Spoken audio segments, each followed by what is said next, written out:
Hello and welcome to the Truth from the Stand Deer Hunting Podcast. I'm your host, Clint Campbell, and you are listening to episode number 12. Today, Phil and I will share our rutcation details with you, the good, the bad, and the ugly. So stay tuned.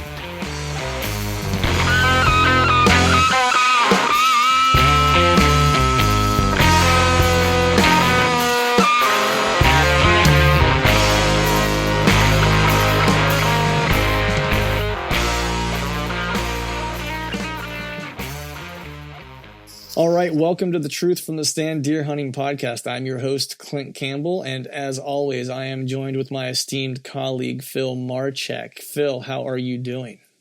Present and accounted for, sir. All right, some days, doing well. Nice. Some days that is all we can ask for. I think today's one of those days, sir. Yeah, I know. I'm feeling the burn. We'll get into a lot of the hunting stuff here in just a few minutes, but I'm definitely feeling the post hunting season burn of getting up early every day, trying to catch a nap in the stand, and then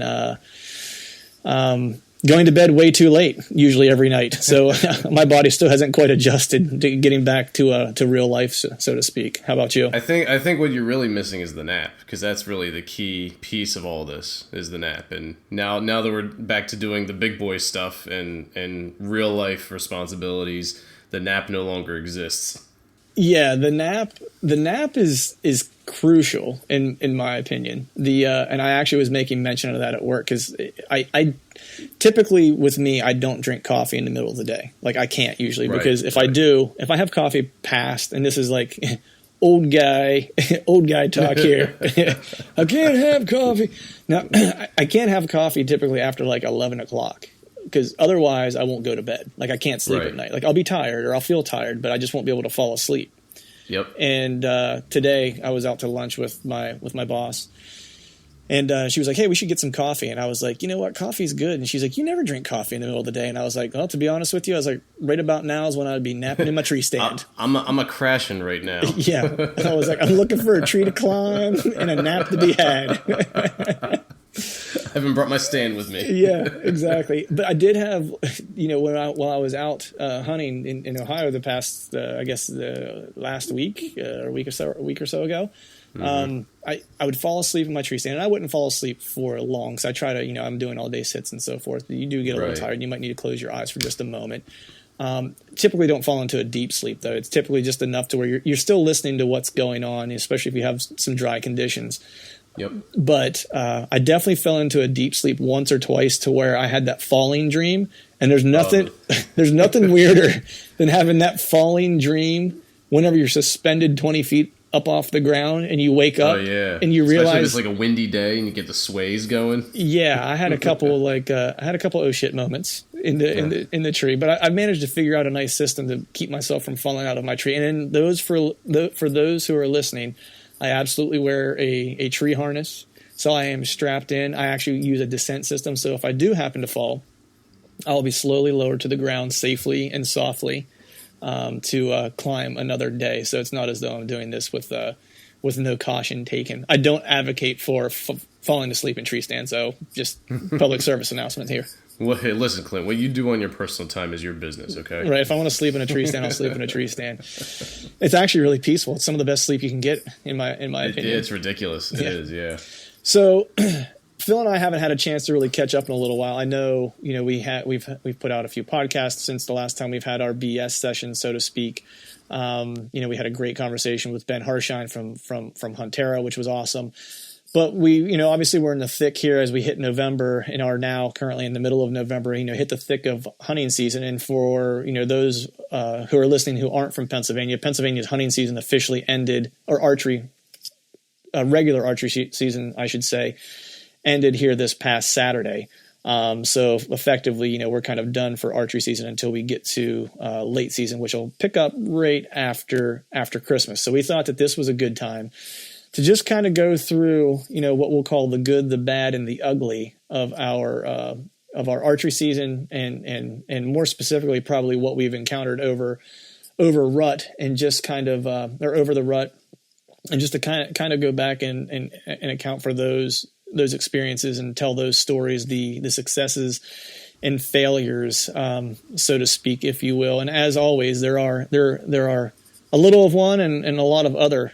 A lot of the other maybe might be a good way to classify things. But before we jump into all of that, the thing that we have on the horizon here in Pennsylvania, I know some places, I believe Michigan already kicked off their gun season, but we have gun season fast approaching here. That'll be the Monday after Thanksgiving. So, Phil, do you have plans to hit the timber for gun season this year? And what's the plan there? Well, on the contrary, Mr. Clint, in WMU 2B, 5C, and 5D, antlered and antlerless archery extends until November 26th. You dirty dog, you. So I'm actually on track to use some what they call PTO in the lingo. Familiar. Yeah, on Friday, and I'm gonna try and get another whack before rifle season. Before the pumpkin army shows up. Yeah, basically. Yeah. And not that there's anything wrong with the strictly gun hunters. I want to make sure that I'm clear there. I grew up on that stuff, but I just kind of like that verbiage, the Orange Army or the pumpkin hunters. Actually, I thought that some of the WMUs were still open. I should get out with you here. Well, I probably won't be able to this weekend, but I'll definitely need to come out and hit you up when we get to late season, something a little closer to the house, and for us to actually finally get a hunt in together. Yes, sir. Yeah. Let me see. I was looking at late season. Now, I'll definitely be back at the farm for right after Christmas, because we'll be back there, of course, for family things, which is just nice and convenient for me that I can kind of step out and get some evening hunts in there around the holiday. Right, yeah. Late season, Flintlock is statewide from the 26th of December to January 14th.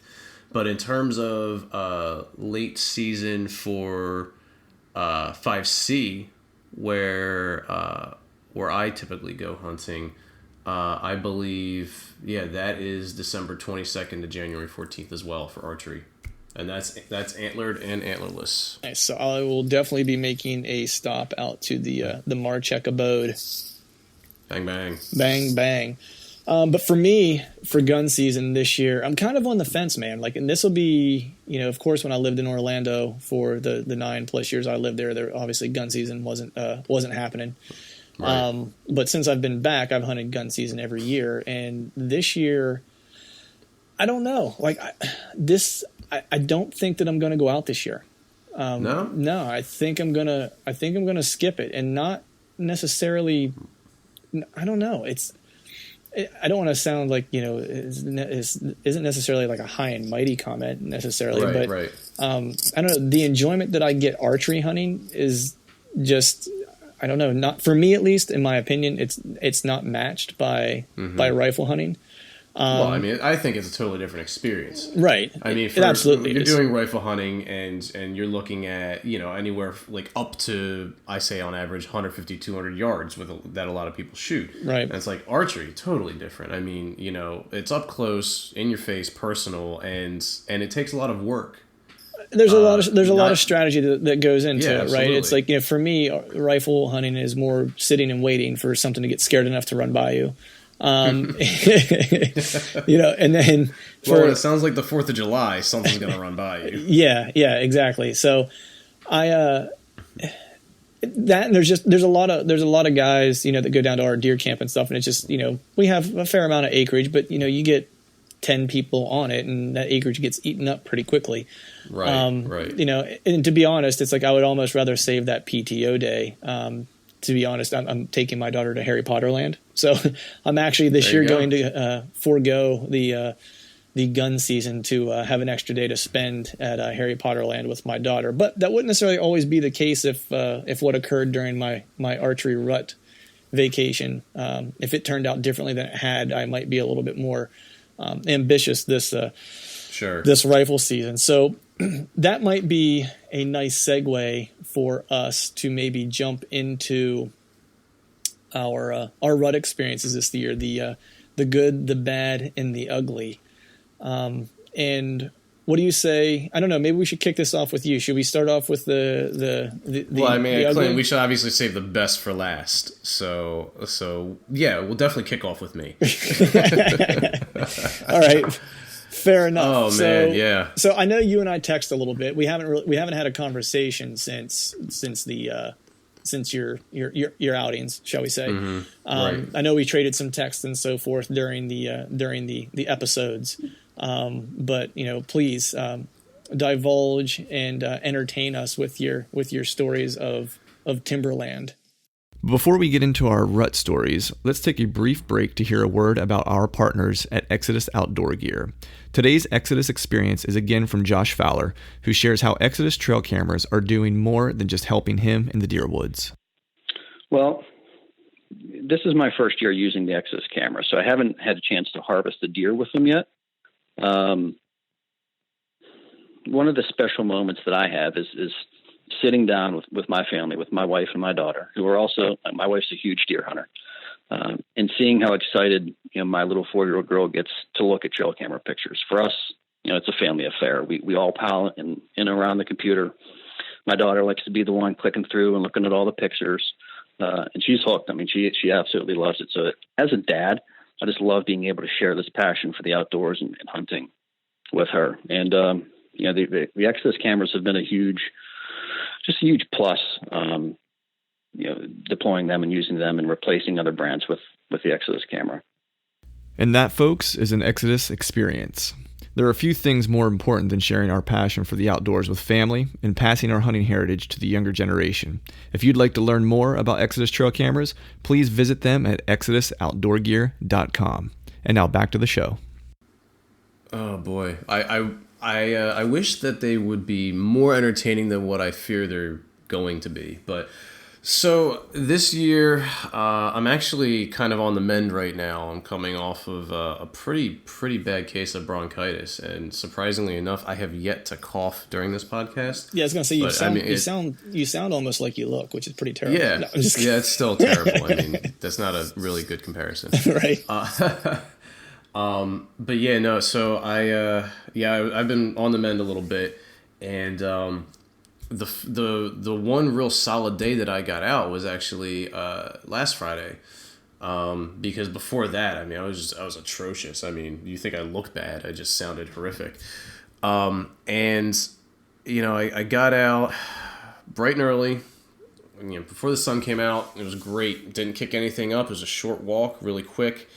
And this was at your parents', right? Yeah, it was at my parents' house, yeah. So, I mean, to get to the stand, the main stand that I put up, we have a couple up there, but to get to the one that I really wanted to hunt out of this year, I mean, from doorstep to stand, I would say no more than like 250, 300 yards maybe. Right.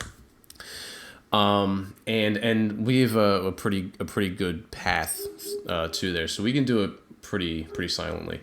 So I get up there, and everything's good, nice and warm. It's actually it was a warm day in between two cold fronts, and I was a little disappointed because I was hoping that the cold snap would continue, because that really makes for a lot of movement, especially where I'm at. Right. And I guess it was around probably about like 6:30.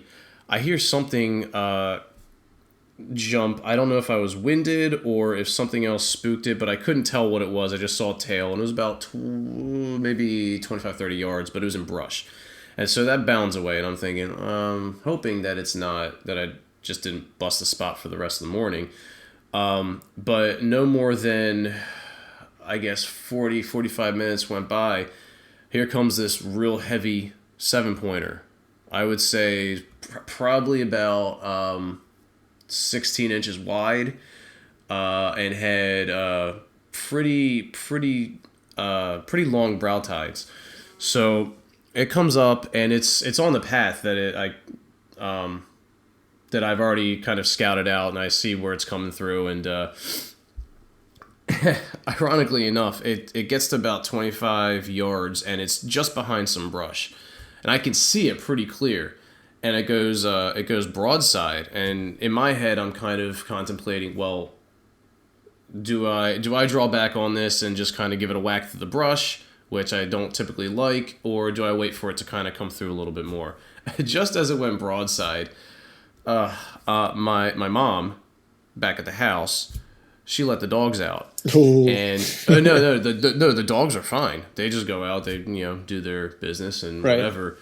But anybody that knows my mom, if you're ever out with her and you kind of get separated, you listen for a cough. She's got a very distinctive cough, and she coughs fairly regularly. And I just hear this echo coming all the way through. The deer turns. The deer turns in that direction, so completely basically turns away from me, facing the other way. And I'm thinking, okay, well, there goes that. Now it's really busted. Right, so now he's quartering away from you, right? No, now he's completely away. Okay. Not even quartering. It's Okay. completely like I'm looking at his tail. You got the south end of a northbound deer. Exactly. So so I waited that out a little bit, and I would say after about 5 minutes, I kind of continued along its path, kind of tearing up some trees, sniffing, did a couple scrapes, and it got to a point where there's this one opening. But see, I don't have a lot of cover where my stand is. So the deer has to either be looking away or occupying something else for me to be able to draw on it.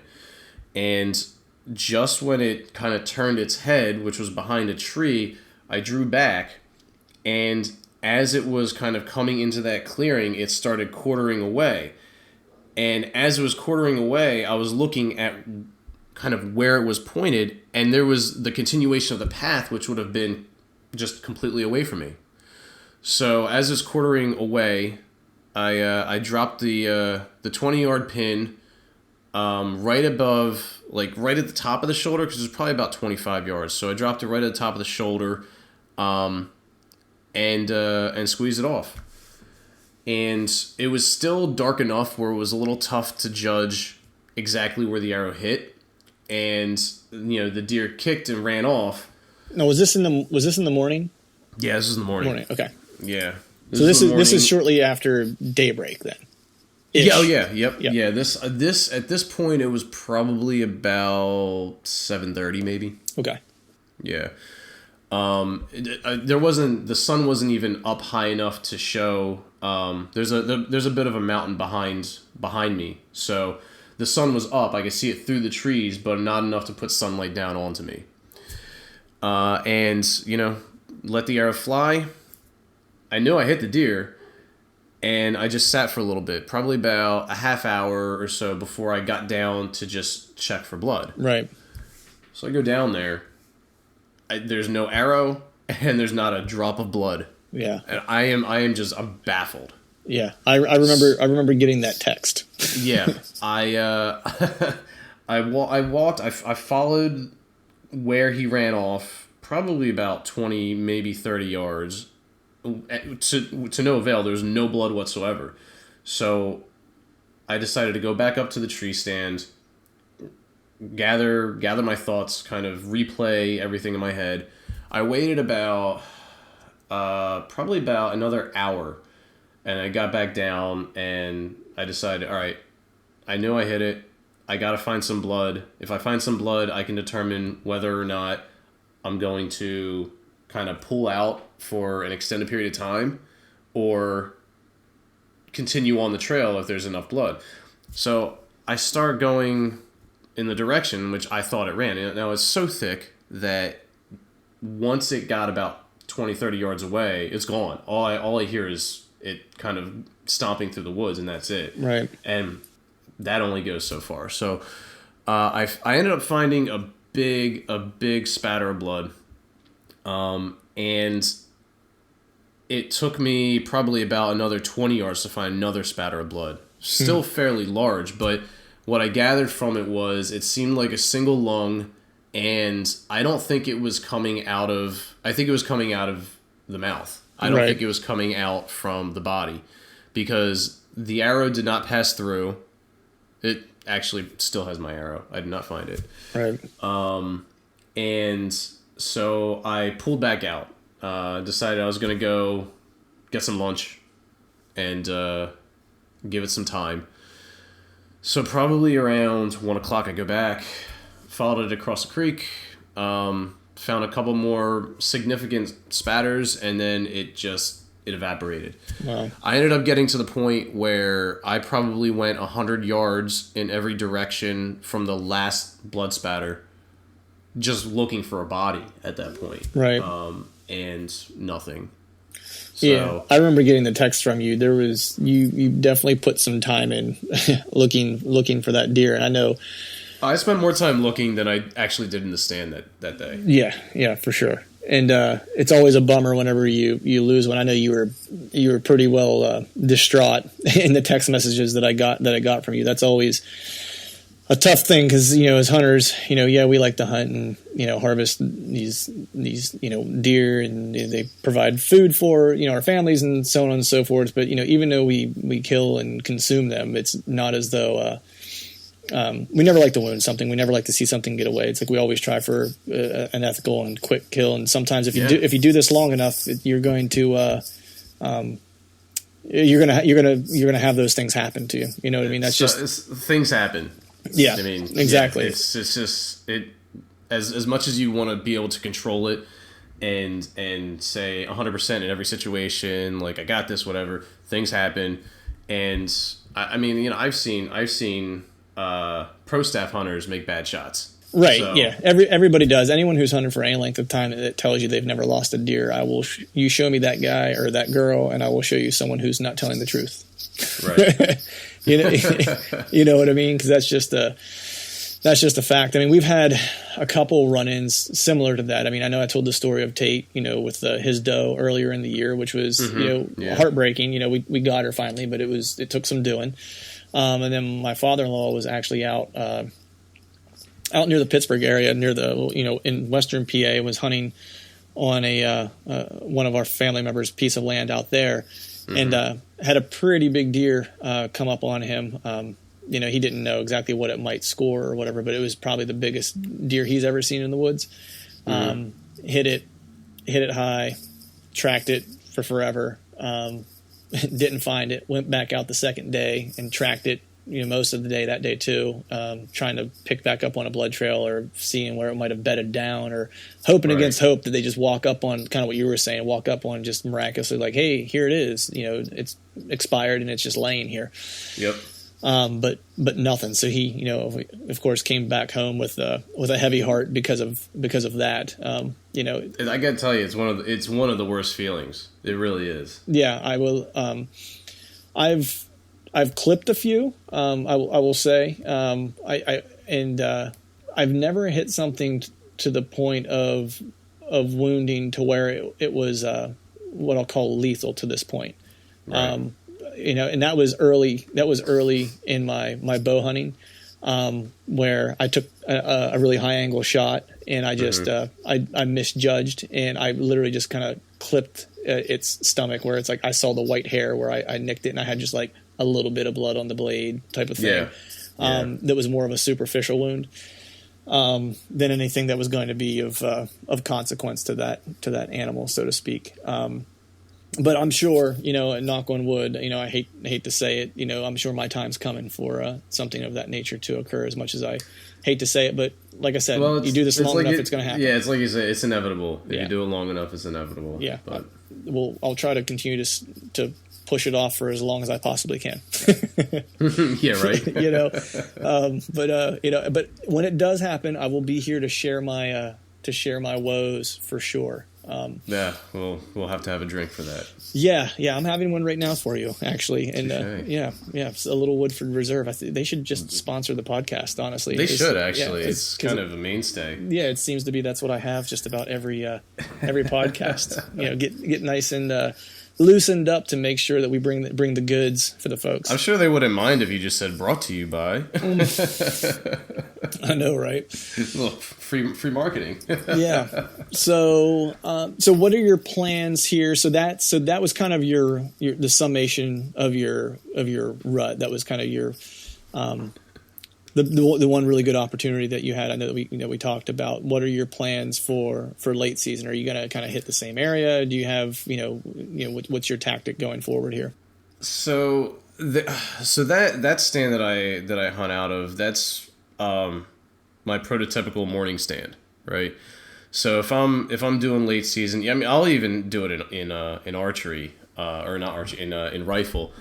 Do the morning there, and then probably move in the evening. But yeah, I mean, that area is kind of a pinch point for a lot of deer, especially doe. And in terms of doe, my rifle season, I'm really looking just to put some meat in the freezer. Right. I have a couple tags, so yeah, at this point it's just once rifle comes, I want to at least be able to put some in the freezer, and then late season archery, I can kind of get back to getting some points on the board. Yeah, because you sent me a picture of, ironically, your mom kind of spooked the one that you had a challenge with, but then she sends you a picture with her phone that she took of, what I will say for Pennsylvania we would consider a hoss. That was a big boy. That was a big deer. Big boy. Yeah. So, have you heard of anyone around you seeing him? Do you think he's still in the area? But I mean, of course, you have rifle season that's fast approaching, so his days could quickly be numbered. That's gonna be tough with rifle season, especially where we're at. It really is like the 4th of July out there. Right. No, I haven't heard of anybody else seeing him. Quite honestly, that was the first time I seen him. So I know where, or not I, but that I've seen a visual of him. But I know where my mom took the picture on the road, kind of right by the house of where he was. I have a feeling he doesn't make it over to where I hunt. Right. Okay. Yeah, I've because there's actually a farmer across the street that, I mean, I've asked, to hunt the field. He doesn't want any of it, and right. It's basically a sanctuary. So more often than not, the deer will come off of that field through that pinch point where I'm at, and into the woods and the timber to bed down. So essentially, if he's not living on your place or calling your folks' place his home area necessarily, then your best chance to see him or to get an arrow at him probably would have been during the rut, whenever he would have been traveling more. Yeah. I would definitely say that. I mean, the full moon and peak breeding happen to be on the same day this year on the 14th, so it'll be the 18th when I get back out. And it's certainly not ideal, but there could be worse times to try and find a big buck. So I'm staying optimistic. I don't know if I'm gonna find that one, but you know what? As I was looking for the 7-pointer I hit, I happened to bump a little 4-pointer who was on a doe, and in fact, I didn't even bump the 4-pointer. I bumped the doe, and the doe started to take off. The 4-pointer didn't even know I was there. He was just chasing the doe. Hey man, whenever you got when you're looking, yeah, you know, it takes me back to college. But nice. You know what? I actually, as I was looking for that 7-pointer as well, I came across a lot of scrapes and rubs that I hadn't seen before. So I'm really hopeful and optimistic that there is a larger variety of buck than I had initially thought was living there. So we'll see. Anything can happen. Get in the woods. It's almost like football on any given Sunday, right? That's right. Except you can't hunt on Sunday. Right. Yeah, Pennsylvania, you can't hunt on Sunday, so it's not really any given Sunday. You get it though. You get it. I get it. Any given Monday through Friday. Right. And Saturdays. I forgot about Saturdays, which doesn't seem to roll off the tongue quite the same. It's true. But you know what? Enough about my woes. Let's end on the good stuff. Yeah. So go ahead and ask me how my rut trip went. Okay. Hang on. I'm gonna work up to this. Okay. So, Clint, do you think you could elaborate on your rut trip to Ohio? If I were going to start, I would start by woo. Yeah, that's check the decibels on that. I know, right? I had to go just a little Ric Flair on that one. Yeah, it was. Where to start, man? It was just one of those things. I guess I'll start by saying that that I don't think that I'll forget anytime soon. So, And truth be told, just like a little plug here for an article that I wrote. I wrote an article kind of encapsulating the entire trip that Mark Kenyon from Wired to Hunt was kind enough to place on his website. So of course you can go there, and I'll put a link in the show notes as well, to where you can kind of go and read the entire rundown of the experience. But I also have to say, Clint, I read the article. I'm no Charles Dickens, but it was very well written. So I definitely recommend it for a good read. Yeah, sometimes the words work, sometimes they don't. That was one where they worked. You were drinking, weren't you? Might have had a little Woodford Reserve. Hint. No, so as the folks listening, if they've listened to any of our earlier podcasts, I put some time in this summer doing a lot of map scouting and or scouting from afar, if you will, online, trying to pull together a plan. I was hunting an area of public land in Ohio. I guess some folks call it Southern Ohio. I would consider it more the center part of the state, but whatever folks want to refer to it as, I think they refer to it as Southern Ohio. Found this piece of land, and my friend, who we'll call ES, had hunted there for a bunch of years previously. So we planned to go out there this past September. I guess we went out and just did a quick day scout to kind of hopefully confirm what I was looking at in the aerial images and so forth, which was nice because a lot of what I picked up from Ben Harshine from Huntera, even before he came on the podcast, just on their site and listened to him speak in a couple different platforms, I used a lot of that to kind of help me fine tune, what I was looking at from an aerial perspective and what to kind of look for once I got on the ground. So we went out in September, scouted a couple areas. And, a couple of the areas look really promising. I know I mentioned whenever I got back that it was the land of the thick, like the brush and the green briar was so insanely thick out there that I've never seen anything like that as far as how thick and grown up it is. Well, I remember seeing some of the pictures you took, and man, no man's land out there, man. Yeah, for sure. I hope you brought your machete. Yeah. Well, funny story. Could have used one. But so we, of course, did that scouting, and I had also mentioned the amount of cornfields and stuff were, in the size of them, were just something that I wasn't familiar with from living in Pennsylvania, and for the most part hunting whitetail, most of my hunting life, in PA. So it's just things I hadn't seen before.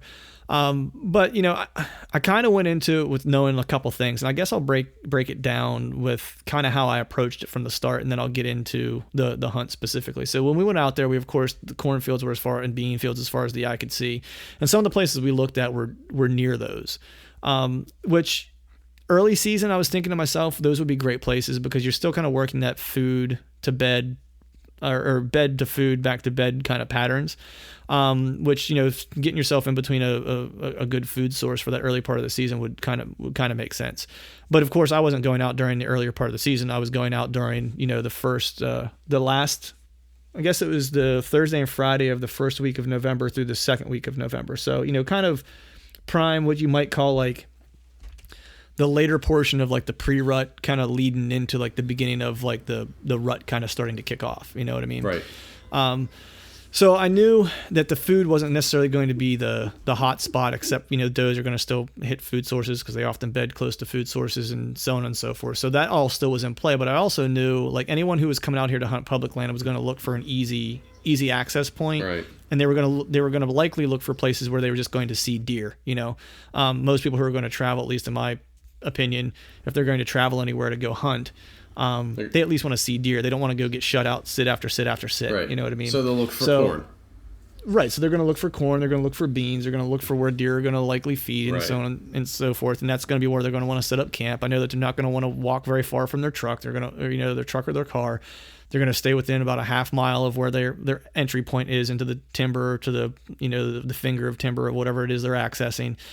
And they're not going to really put much more effort into it than that. That's the average Joe, going out to hunt some public land. And there's nothing wrong with that, but that's what it is. So if you want to get to where you're going to see deer, it's like you kind of need to, go a little further.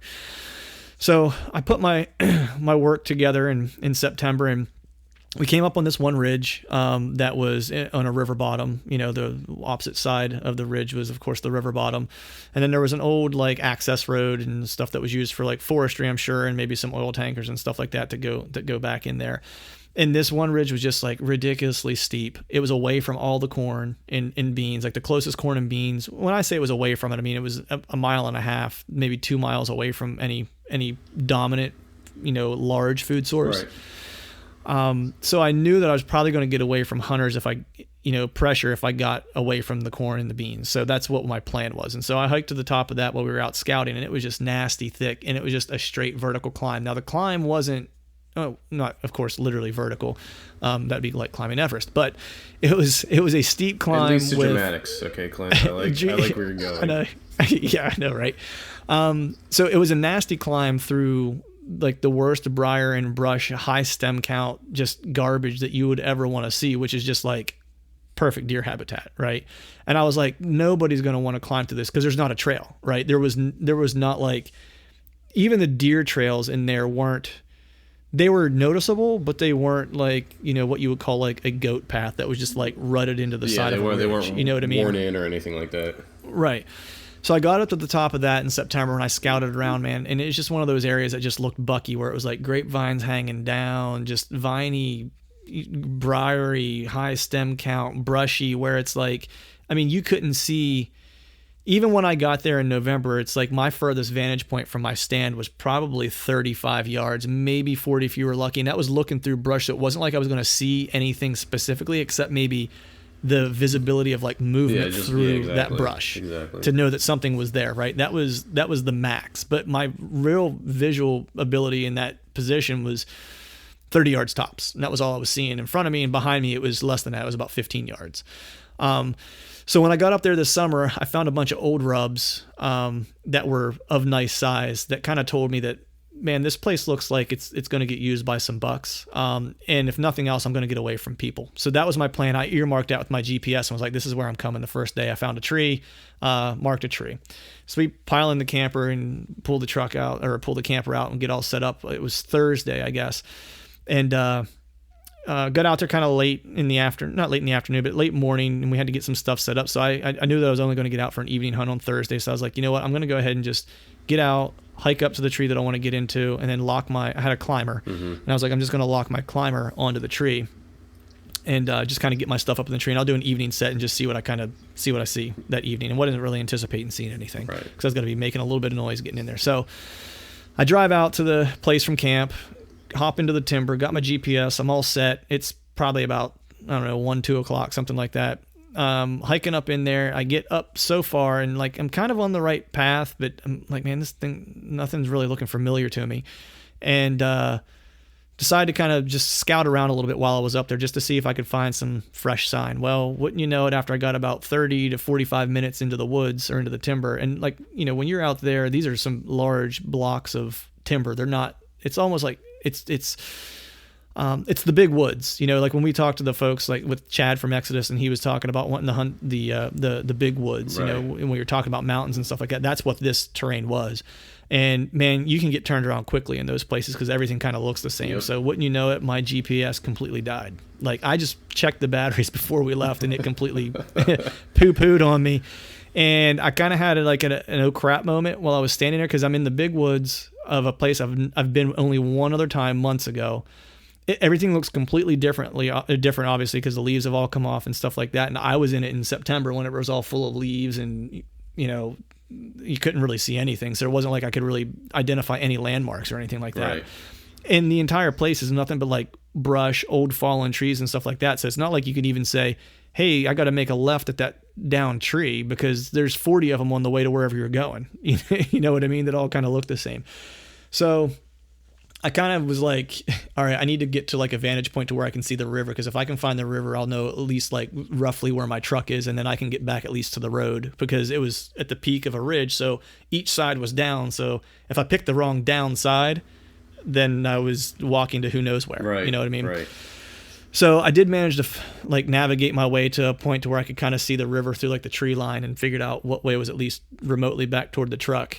And got myself kind of situated, and then I was like, all right, I'm just going to find a tree. I'm going to look for the freshest sign I can find, and I'm just going to set up on fresh sign because this is public land. I don't know a lot about it other than what I picked up from when I was there in September, and found some fresh scrapes and a couple fresh rubs along this ridge line. In this one area just kind of looked real nasty thick. That was behind the tree that I ended up picking, and I was like, all right, this looks like a good enough spot to kind of set up for the first set, at least tonight, and then I'll give it a go tomorrow too, and just see what happens. If I get completely shut out, then I'll have to rethink my strategy here. Right. So climb that tree. Of course, Thursday night didn't see anything. Right. So, which was expected. So I'm coming down off the mountain, and I came down with just enough daylight because, of course, I didn't have a GPS. So I wanted to be able to at least navigate down, kind of. I need to get home. And I'm going to foreshadow a little bit here because it's kind of good that I did, because I had a little snafu like a little bit later with a headlamp that may or may not have worked. So Clint, I hiked down. if you go and do not have technical difficulties at any point, then it's a godsend because you and technology. Dude, it happens all the time. I don't know what the deal is, but anyway. So I get down to the bottom of the ridge when I'm leaving Thursday night to go back to camp, and I had just enough daylight left to where I was like, you know what? I'm going to scout around on this bottom here where like you kind of walk in at, right? Because it was really, really thick, like high stem count saplings that were in there, and when we scouted it earlier, there was in September there was some decent sized rubs from a previous year that were in there, like some monster rubs, some old rubs, but monster rubs. And I was like, this probably is a place that they're going to use year after year. So I walked back through there and found some areas that looked like to be pretty good buck bedding, and I found a monster scrape and a large enough sized tree to where it's like I was feeling pretty good that's not I'm not saying it's a 160 class or 180 class deer, but it's like it was a size of tree where I was like, and the gouges in it were pretty significant. Yeah, it counts. Yeah, I was like, that's promising, right? Yeah. I didn't want to read too much into it, but I was like, this is good. Like I found sign up by where I put my stand, and I have fresh sign down here, and both of them had just been freshened up within like the last 24 hours ish.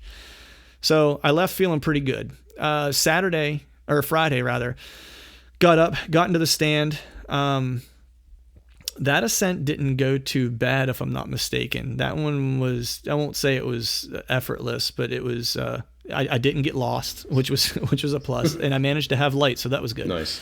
And, got in my stand, and first thing in the morning, had this, 5-point kind of run through. It was a heavy horn 5-point, and spent a little time with me, which was awesome. He kind of peacocked in, checked his scrape a little bit, strutted around like he was the man.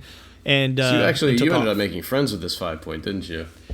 I did end up making friends with this 5-point because this guy showed up just about every day. He did show up every day. I saw him every day that I sat there. Right. Nice looking deer, heavy horn. Like his two main beams were like baseball bats, and real tall, not real wide. Probably could turn into something here in like the next year or two, possibly. Right. But he came in and paid me a visit and walked right underneath my stand, spent a little bit of time around the stand, and then carried on his way. And then I sat the rest of the day. And then, the golden hour kind of showed up in the afternoon where deer should start to move. And I had another small buck, just a little spike. And, a doe kind of walk up on me, and they spent probably an hour underneath my stand, and literally walked up, sniffed my tree, and just kind of hung out. So it was just awesome. I was like, this is awesome. I'm seeing deer naturally moving. This is exactly what I wanted. They're not pressured. No one's bumping them. You can tell they're not being, affected by people hunting near me. Right. And every time I drove in to my spot, there was one truck that parked about 1.5 miles away, oddly enough, right near the corn. Where I'm sure there was this big cut that kind of run between these two ridges, and I'm sure he was just walking up in through that area to hunt. So I had really no one around me as far as like people who were parking near me. So I felt pretty good about the fact that I had most of the area that I was hunting to myself. I came down that night. It was a good hunt. I was feeling pretty good. I wasn't going to draw back on that 5-point just because I was kind of after something bigger. And I was hoping that I would get a chance to see, I was really kind of targeting an 8-point was what I wanted. That was kind of my goal. And I was like, as the week would wear on, I told myself if I ran across a nice 6-point, I would potentially take that if the week was kind of, coming to a close and I hadn't been getting a lot of action. Right. So I get up on Saturday, bright and early, of course, and run into the woods. getting ready to climb in. Of course, I dress on my tailgate and do all that stuff. That way, I'm all scent free and run an ozone machine in my truck on my way to the site and all that good stuff. And wipe down with field wipes on my tailgate and in my underwear, and at like 4 o'clock in the morning, which is nice and cold. And it's always nice when people drive by and see you at that time of the morning, doing that. I don't know what they're doing driving by at that time in the morning, but yeah, I know. But right? I want to be them because they're partying. Right. So, getting all ready, I get ready to climb up into the woods, put my headlamp on, go to turn it on, and it is now dead. So now I'm trying to figure out, like, all right, I have no light. It's crazy foggy out. Like, I can't even see probably 10 feet in front of me. I have no light. And, I mean, my GPS is working now, but I don't know how I'm going to carry my bow, turn my iPhone light on, and then hold my GPS to figure out where I'm going, because I refused to put any kind of trail markers up because I didn't want anyone happen to come by, see my truck, and then watch me leave. Sure, yeah. And then walk up in there and see where I'm entering and start to try to figure out where I'm hunting. Like, I'm just... I guess you don't want to pave the way to Midas's kingdom. Right. I got a little bit of that tinfoil hat syndrome going on there with that kind of stuff, where I wasn't going to be real open about where that was at. So that was a challenge getting up in the tree that morning. Like, I wandered off my path, like not super far, but I took a very, what we'll call a circumlocucious route to get to my stand that morning. Roundabouts. Yeah. So I got there, climbed up into my tree, right at daybreak, like clockwork, 5 Point comes back. He's feeling pretty good about himself. Strutting around, checks his scrape again, peacocks around a little bit, takes off. And then I had nothing the rest of the day, the rest of the morning into the afternoon. And, this was Saturday.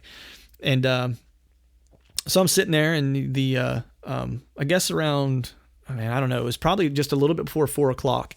And I heard something behind me, like it dried out really nice. Like at the end of the day, like every morning was really kind of dewy. So the morning, it wasn't real. The woods were really, really quiet because the leaves had a lot of dew on them. Mm-hmm. And so it was usually, if I saw something, it was on me pretty quickly. Before I knew that it was there. Now the bonus was that it was so thick where my stand was set up that I had one 33 yard shooting lane in front of me. I had a 23 yard lane to my left. And then the lanes behind me was one at 15 and one at like 7 or something like that. So I was covered up with brush to where it's like nothing was going to see me unless I blew up my own spot by doing something stupid. Cause I had deer on top of me and they had no clue that I was there.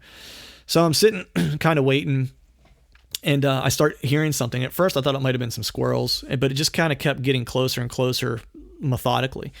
And, I was like, all right, well, those are two very distinctive sounds. It has to be two deer. So I'm just kind of listening. And it probably took them, I want to say probably 20 minutes, if not a little longer, to like from the time that I heard them to the time that I actually got a visual on one of them.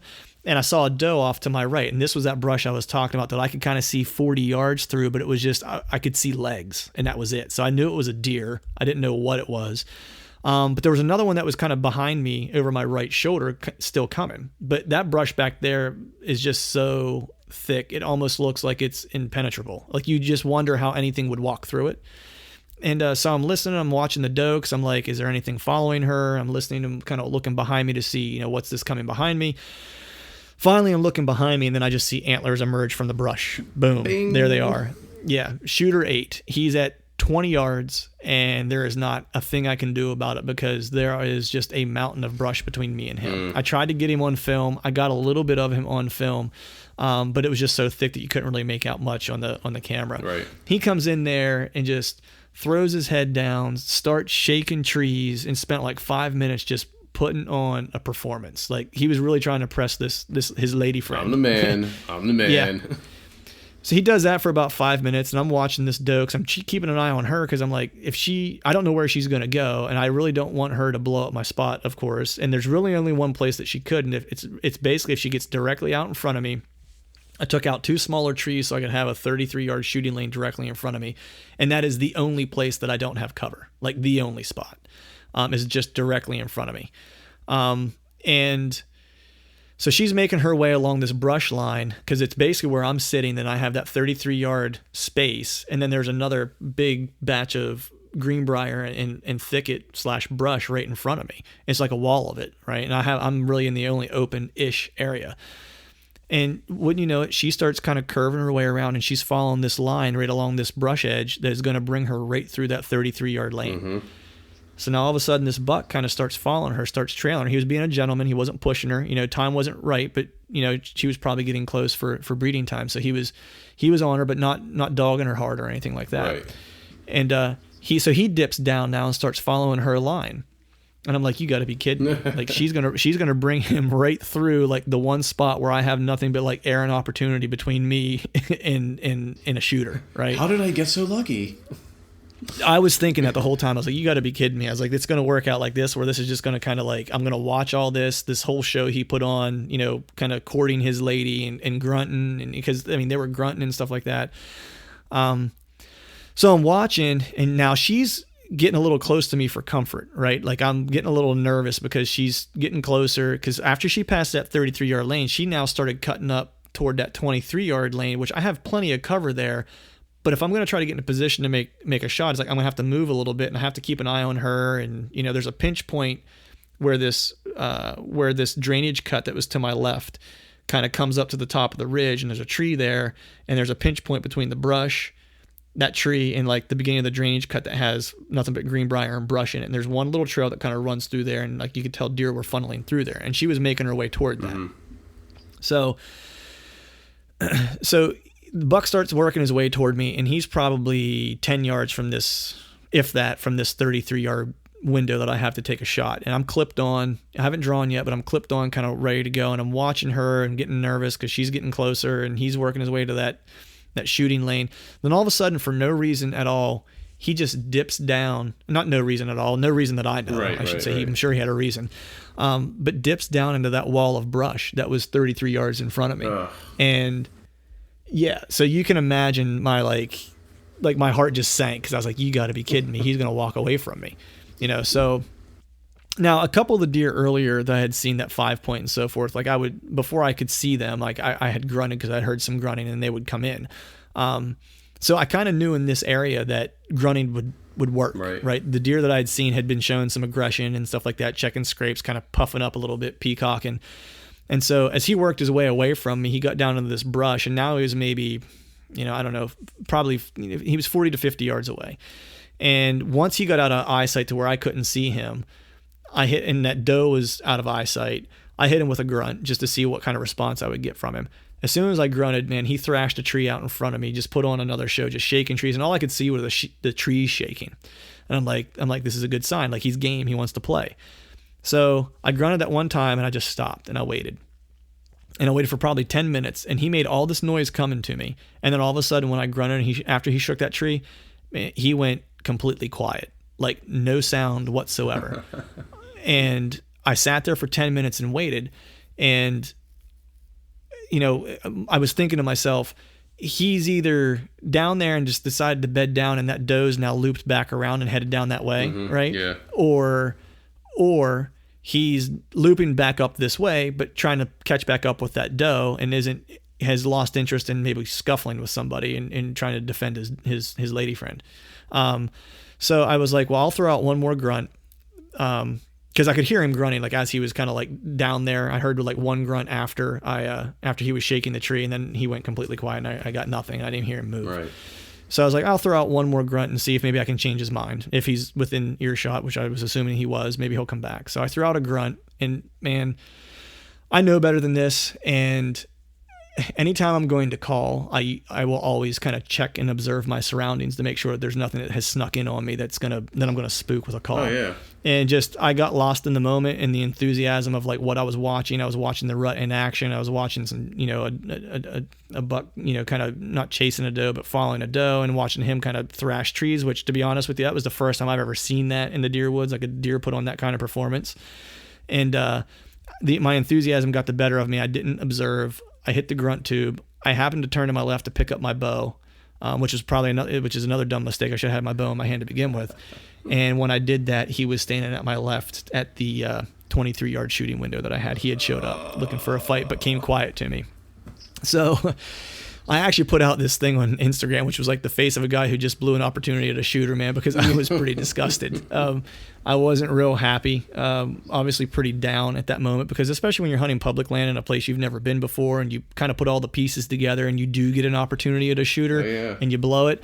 It's like I'm thinking to myself, this is probably the only shooting opportunity I'm going to get, because not only, I mean, I thought that I would continue to see more deer, but I had such limited shooting lanes that I just didn't know that I was ever going to get another one to work into a place that I could get a shot.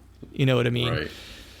So I was bummed out, but then I kind of like quickly kind of realized, it's like, man, you know, the experience I'm having with like seeing these bucks come in and seeing them puff up and check scrapes and, you know, rip trees up and stuff like that. I was like, this is awesome. I was like, I can't complain about this. It's like, I don't ever see that kind of action in the deer woods in PA, or I never have. Right. You know, I've never seen the rut like that before. So, you know, since my headlamp wasn't working, I was like, you know, I should probably just climb out of the tree now while I'm ahead of the game before I get covered up in deer during the evening here, because this was about 4:30 now, or actually it was about 5 o'clock, I guess. Mm-hmm. I was like, I should probably just climb out of my tree now and get out of here while I can still see. That way I'm not bumbling through the woods here after, you know, when deer are moving. So I hopped down, got out, and headed back to camp. Pretty bummed out, but I was like, you know, I'm seeing awesome action. I'm going back, you know, and I usually don't sit the same stand like over and over, but I wasn't getting busted. Nothing that came through knew that I was, even had an inkling of an idea that I was there. Right. So I felt pretty good about my chances, and I had great concealment, you know, and my scent control was obviously working pretty well, and I was playing the wind pretty well, I suppose, because I was tipping nothing off. So I headed back up there Sunday, and just, you know, as the deer gods would have it, it was a clean ascent. It was the easiest climb up the entire trip. I found my tree right away. GPS worked. And at this point I didn't need the GPS. I bought a new headlamp, so that actually worked. So I was able to find my way up there. And it was the one morning that wasn't completely foggy. So the moment I got in the tree stand, the leaves were crisp. Nice. Right. So I could hear like right away. Right.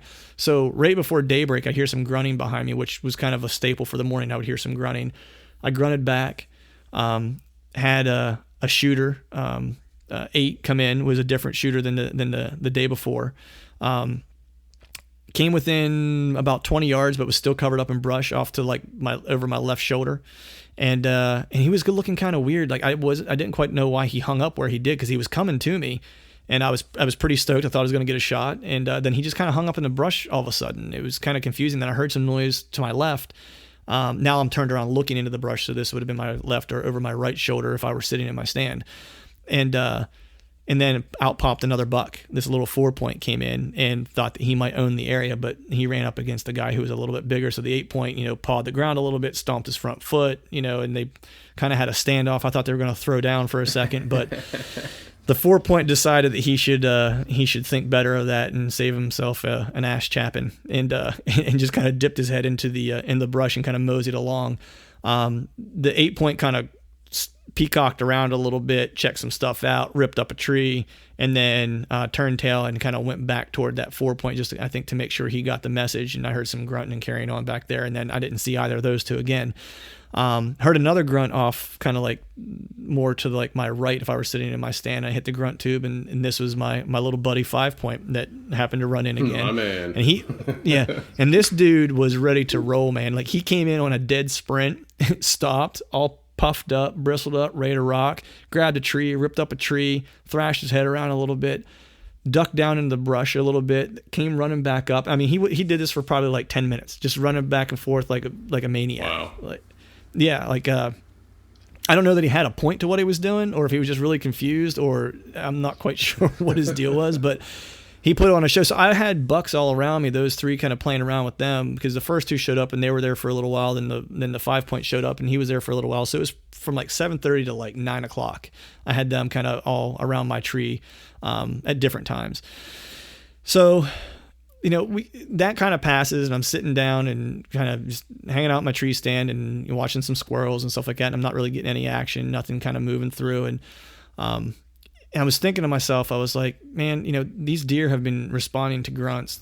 Every time I've thrown out a grunt call, I've had one coming. Like the one came in on a string, you know, that 5-point. The other ones have come in, you know, looking for trouble, so to speak, or to defend their turf, or at least curious enough to see what was going on. So I was like, you know what? I'm not a fan of blind calling necessarily, but based on what I've been seeing and the reaction that the deer have been giving me and like their kind of their mannerisms and personalities, I was like, I'm just going to throw out a blind call here and see if there's something that might be bedded down on the other side of this drainage cut that, that obviously that I can't see. Right. So 1:30, I threw out a blind grunt. I immediately heard something jump up like now and was coming through the brush, and they were coming on a rope. Like there was no doubt it was coming. And I was like, well, the only thing that's going to respond like that is a buck. So I stood up immediately, kind of got myself positioned, clipped on my release and was ready. Now I'm thinking to myself, it's probably going to be that 5-point or a scrub or whatever. I'm standing there watching. It sounds like he's going to come through that pinch point at the top of the drainage cut, starts working his way toward me. Then all of a sudden, man, out of nowhere, I just see antlers. I didn't count points. I didn't count anything. I just saw enough bone where I was like, shooter, get the job done. You turned into the deer headlights, didn't you? Yeah, but it was weird because like I don't even remember drawing my bow. Like I went on complete autopilot. Like the next thing I remember, I saw antlers. And I just remember saying to myself, shooter. And before I saw antlers, I quickly rearranged that tree just to make sure it was a 23 yards, and it was. Right. I saw a bone, and I was like, shooter. I don't really remember anything. I don't remember drawing my bow. The next thing I remember is I'm looking through my sight, and he hasn't moved, and he's kind of hung up, and he hasn't gotten to my shooting window.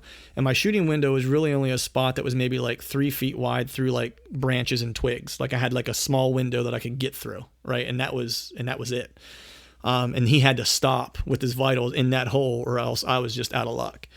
And so I didn't put my bow down, but I just kind of pulled it away because I was resituating my feet. I put it back up at full draw.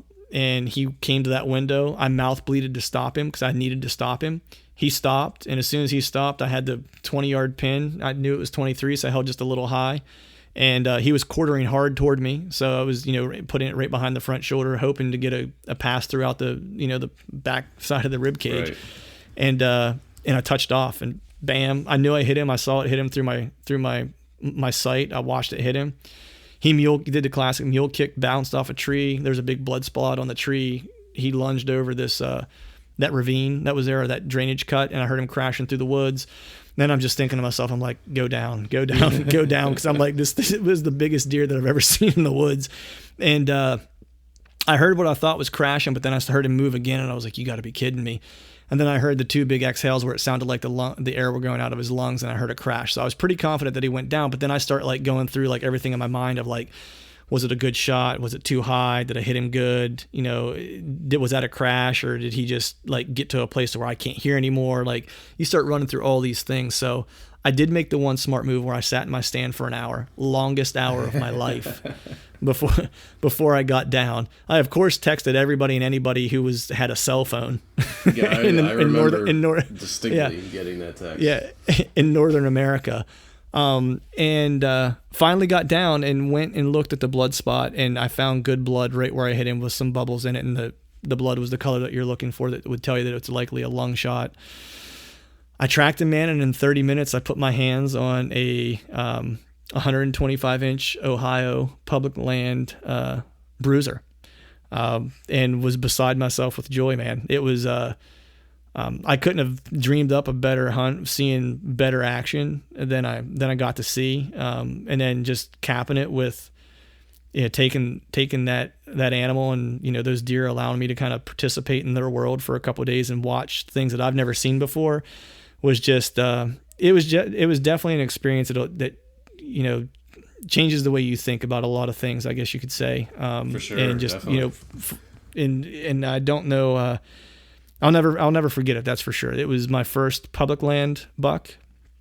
It was my first Ohio buck, and it was actually my first buck taken with a bow. I've taken plenty of does with a bow, and several bucks with a rifle over the years of hunting and stuff like that. But this was the first buck that I've taken in archery. And I'm like I mentioned in the article that I wrote, I'm sure there's bigger deer out there, no doubt. He was 125 inches. But man, that deer was more than 125 inches to me with the experience that the deer woods gave me over the course of those 4 days. So forever grateful. And that was my rut experience, man. And I don't quite know how I'm going how I'm going to top that, but we'll try here over the course of the next several years. You know, I don't think anything's ever going to top it. I mean, just based off of the multitude of firsts that you had, just based on that one experience. I mean, I don't think anything's going to top it in terms of whitetail now. I know that you're talking about a little DIY Montana elk trip next year. We'll save that for later. So that could be a completely different experience for completely different reasons. But in terms of this, I wouldn't expect to top it. In fact, I would look for other attributes or other things from different hunts that maybe you didn't experience here. You know, I wouldn't necessarily go back out saying, "Oh, how am I ever going to top this again?" Because you're not. It's a given. Right. You won't. But yeah, man, that's great. I for one am certainly I'm definitely happy for you. I know the amount of time and effort you put in terms of scouting, getting boots on the ground out there and checking it out yourself. So you know what? There's nothing more rewarding than coming home with some meat and a nice rack to put up on the wall.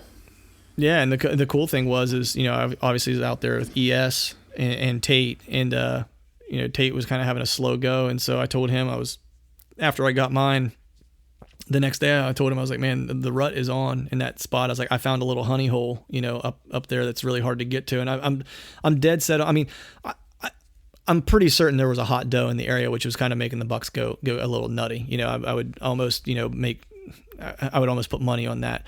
But just the sign that was there from years past, and just the fact that it's as hard to get to as it is, and just nasty terrain, I was like, I don't know. I feel like that spot's kind of like a place that's a little honey hole, because I just don't think a lot of people are willing to put in the effort to get there and hunt in tight quarters like that. Well, you know, and then just they all say it. They all say it. You know, if you right. want to find the big deer, go where most people aren't willing to go. Right, and then I got the Greenbrier arm rips from to show, man. It's like I came back looking like I got into a fight with Edward Scissorhands from all the hikes up through that stuff, man. I just got ripped up. But so, you know, I put Tate up in my stand after I got out, took my stuff down, and I took him up there and put his tree stand up. And 2 days later, he took a nice 8-point from the same spot, and he had the same experience I did, where deer were coming in, grunting, thrashing trees, doing, you know, putting on all the antics, and he happened to get it done too. You know, it's funny because, like, you know, all the guys at camp, we stayed at this a campsite where we pulled our camper in, and like all the guys saw the deer and they come around and, you know, congratulate you, of course. And that's probably one of my biggest takeaways, man. It was like after I post everything on social media and you know, that I got him in some pictures and stuff like that, and all the guys I talked to at the deer camp there at the campsite, you know, a lot of times you get guys who are just, you know, envious or jealous or whatever, and don't really have a genuine, like, don't give you necessarily a genuine congratulations or whatever. Not that I'm necessarily looking for it, but I have to say, you know, for all the things that, you know, sometimes we as hunters complain about, that there's this divide between hunters and so forth, I didn't experience any of that. Like, I didn't have one negative comment on my Facebook feed, on my Twitter feed, on my Instagram feed, or while I was in Ohio. Everyone was genuinely stoked that someone had the experience that I had, you know, which was nice to see, you know, because I think sometimes we get a little green with envy, and I think it's just a good reminder that, man, you know, we're all hunters, we're all in the same boat, we all have a lot of similar experiences, and we should just be glad when someone gets to have that experience, that they're fortunate enough to do so. Yeah, I couldn't have said it any better, Clint, because in all honesty, like, I have felt like that in the past, in certain situations, and totally not relevant to what you did, but I mean, like, what you did from the entire experience perspective, like, there is nothing to be jealous about. In fact, there's nothing but congrats to hand out, in my opinion. I think, you know, you did the work, you did it on your own for the most part, and you earned it. You know, I mean, I see sometimes where people they'll get jealous because, you know, you have your once a year or your first day rifleman go out on the first day and bag a decent buck, and you're like, man, this guy literally hasn't shot a rifle in almost 364 days. Goes out and gets lucky, and here you are putting in time and effort, and, you know, you could get skunked that year. Who knows? So you could, yeah, because I mean, I could easily go back next year and do, you know, follow my same approach, and I could go back and just, you know, I could sit out grinding sits all day every day, you know, and see nothing. And that was my big thing for this year, man, was that when November hits, put my butt in the stand before daylight. I try to get in an hour before daylight, and I sit till 30, 40 minutes after dark all day. Right. And that's my plan. And that was my plan going to Ohio. Was I had 10 days, and I was going to sit all day every day for 10 days if that's what it took. But got it done in 4, so I ended up doing some day drinking of fine pilsners at the camper while everyone else was out hunting, which was great. It was fun. You know what, that works too. You get it done early, and you can enjoy yourself then. Yeah, I became cook and cleaner of the camper essentially for the remainder of the trip. But with that, I know we kind of are running a little long here, and want to get this thing wrapped up. But before we go, Phil, is there anything else that you have to share? No, I hope soon I'll have something to share. But we'll stay tuned, and hopefully I have some good news for everybody. But no, nothing at this time. Awesome. Yeah, I think the only other thing I would add is I hope everyone out there that's listening is having a great hunting season and are finding success in the deer woods, whether that means a harvest or just an experience. And if you're finding those successes and you would like to share any of your stories, we're open to either hearing them and potentially bringing folks on the podcast to share those experiences and stories, or if there's something, you'd like to write a small snippet article, what have you, for to kind of detail your story, we would be happy to take a look at it and potentially include it in one of our blog posts or something, just because I think it's good to kind of share what we're all doing, and give people a platform to kind of share their experiences and their love for the outdoors. So we're happy to kind of take part in helping you do that. And yeah, we would love to do that. So I think if there's nothing else to share, that's it for today. So that's a wrap, sir. Phil, I think, that is a wrap. So we're going to go ahead and take off. We'll see y'all. All right. Take it easy. All right, that is a wrap for today, folks. We just want to thank all of you for tuning in and absolutely appreciate you willing to spend an hour of your day with us. Also want to thank our partners at Exodus Outdoor Gear. Please feel free to visit them at exodusoutdoorgear.com and follow them on all their social platforms. If you're enjoying the podcast, you can of course subscribe to the podcast feed via iTunes, Stitcher, and Google Play, and will ensure that you'll receive the newest podcast every other week directly to all of your devices. And until next time, y'all take care.